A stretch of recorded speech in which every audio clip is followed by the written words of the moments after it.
युटले hero नहीं देवो सारो में आवेले डोंगरा ने युटले हीरो नहीं देवो सारो में आवेले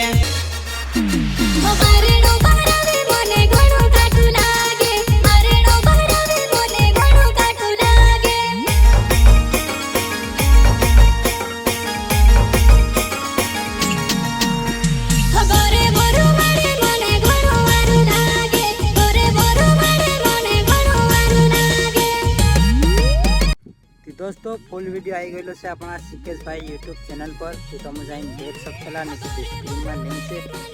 फुल वीडियो एकदम बेहतरीन मजा आवली से।